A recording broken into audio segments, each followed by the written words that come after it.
This week for Album Swap, I recommended Joe the Koi Child self-titled album. I believe that Joe will give this album an 8. Koi Child, they're an Australian collective, I guess. They're a combination of two bands, apparently. Kashi Koi and Child's Play. And Koi Child, their self-titled album, is their debut and also their only album. They apparently disbanded in 2018, which I think is pretty unfortunate because this album has some really fantastic arrangements of these really rich sounding jazzy instruments throughout. It was produced by Kevin Parker of Tame Impala, or co-produced, I should say. And I guess I haven't listened to that much Tame Impala, but I have to say, out of everything I've heard from him, this is my favorite in terms of production.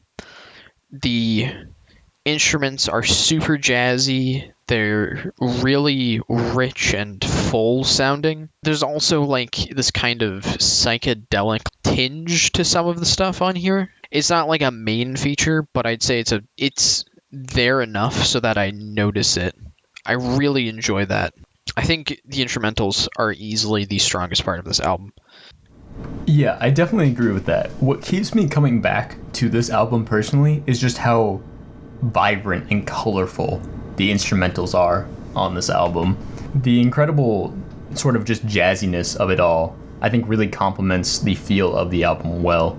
And the psychedelicness and the hip-hop is sort of second to just how beautiful these instrumentals are. Yeah, I definitely agree with that. That was actually going to be my next point, that there's a hip-hop vocalist, lyricist, MC on a lot of the songs on this album, but the album doesn't feel like a hip-hop album. It feels like a jazz album that happens to have a rapper on a lot of the songs. And I have to say that my least favorite part of the album is the raps. I don't think they're bad a lot of the time, but I feel like they somewhat get in the way of the instrumentals and to some extent take away from them. The lead rapper vocalist is Shannon Cruz Patterson, and I don't think his rapping is bad.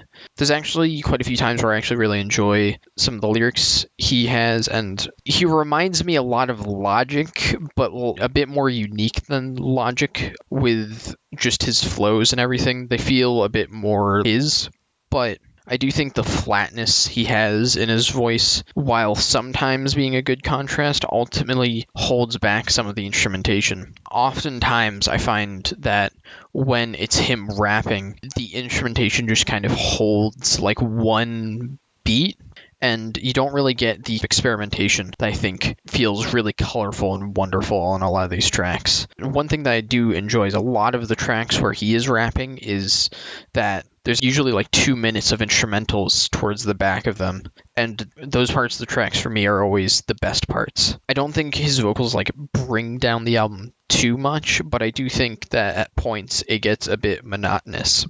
On a track like Rap Trash, which is basically just drums and rapping, and I think just having those elements kind of shows a lot of the weakness in them.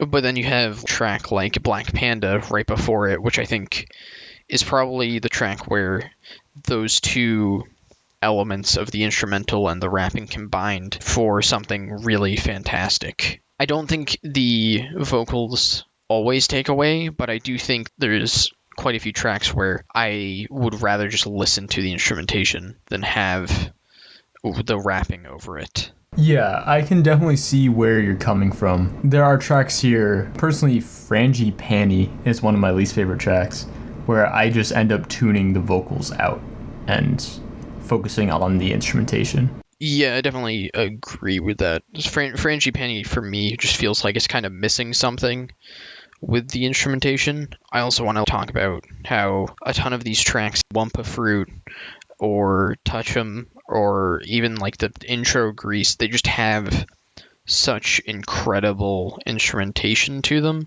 that it doesn't really matter that the vocals are there, and I think they work a lot better on some of those tracks. I definitely agree. I think One Per Fruit is actually one of my favorite tracks off of the album because it starts out and it's like 2 minutes of just this freestyle jazz, and then when the vocals come in, the vocals are there to add another layer on top of the jazz. And I think on that track, actually, the rapping works really well. And that happens quite a few times throughout the album. Certainly, it's not always where the rapping and the instrumentation is complementing one another, but I think when they work together incredibly well, and it creates some very beautiful songs. So this week for Brendan, I recommended him Black on Both Sides by Mos Def. I predict that Brendan's gonna get. I'm banking high. I'm thinking a 9. I'll be reviewing Black on Both Sides by Mos Def, who is now known as Yasin Bey. I'm gonna refer to him as Mos Def, however, because that is what he was called at the time. This is his first solo album, coming out in 1999, 1 year after the collaboration between him and Talib Kweli on Mos Def and Talib Kweli, Our Black Star. This album is a classic hip-hop album.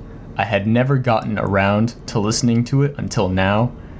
I have heard Mos Def's some of his other work, specifically the Black Star record, which I thoroughly enjoy, and also his features on artists such as Gorillaz and Kanye on their projects, and I've thoroughly enjoyed him, just have never gotten around to listening to this project until now. I'm just gonna come out and say it, this album is amazing. This album is so good.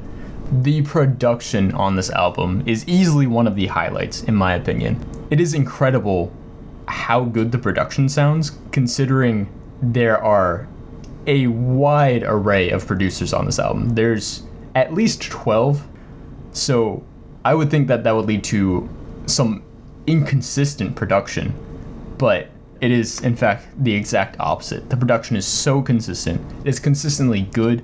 It has a consistent sound to it, and Mos Def feels so comfortable on all of these beats. It is incredible just how relaxed he can feel and how he is able to flow with any of the beats and bring this really great personality to each of these tracks. The lyrics, for the most part, focus on a wide variety of things. There's songs like Brooklyn, which are an ode to his home in Brooklyn. There's also songs criticizing other rappers like Speed Law. But I think where this album shines is the songs that just talk about his life, what he wants to do, his observations. Umi Says, maybe one of my favorite songs of all time.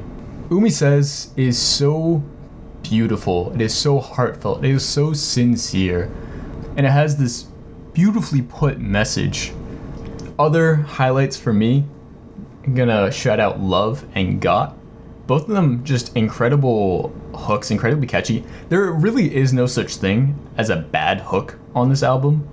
It is definitely one of the stronger suits. There's so many catchy hooks, so many memorable hooks. Love, really catchy on top of this really fun bouncy beat. Also, Mos Def rapping flawlessly on Love, as well as many other tracks here. Love for me was just a highlight of his skill as a rapper, however. Also, the production on some of these tracks, like I said earlier, production is great throughout, but some highlights for me, Miss Fat Booty, just how the sample is spun on that track, it's just so interesting and unique, and I really enjoy what they did with that sample. I do really like this album. It doesn't have any overall weaknesses, I think. There's a track here or a section of a track there where I find problems personally. For example, New World Water, one of my least favorite tracks, it just doesn't resonate with me. It's not a bad song, I just don't find it to be the same quality as a lot of the other songs on this album. And also Rock and Roll, the second half of Rock and Roll where he gets more fast-paced and more punk-esque, not a fan. Not a lot of weak points on this album. It is pretty consistently great. something that you haven't mentioned yet is that I love how this album flows. I think the way it kind of just transitions into the next track, like so effortlessly, it feels insanely natural throughout the album. And it's so impressive to me, especially since I love how thematically, when you go to the next track, it feels somewhat thematically related to the last one. Koi Child by Koi Child. I think it's a really enjoyable album. I think production and instrumentals are amazing on this album. I think that the rapping is not really that great. It sometimes gets in the way of some of the songs, but I still think it works with enough of them to not take that much away from the album. And I don't think the rapping's like terrible. I just think sometimes it gets in the way of the instrumentals, which is where the album really shines. So I'm in between a 7.5 and an 8. I don't know if I lean more towards one or the other. I'm dead in the middle on this. I was pretty close. Not too shabby. As for Black on Both Sides, this album is incredible. Mos Def, he shows his talent and skill as a rapper. The production is great. Nearly every aspect of this album is near perfect, I would say. It sounds amazing. Would definitely recommend it. This album's a 9 for me. It's a very solid 9. I'm spot on. Fucking pinned the tail on that donkey, you know? Hey, please like and subscribe, and also, I don't know, go listen to the albums we talked about, I guess. They're really good.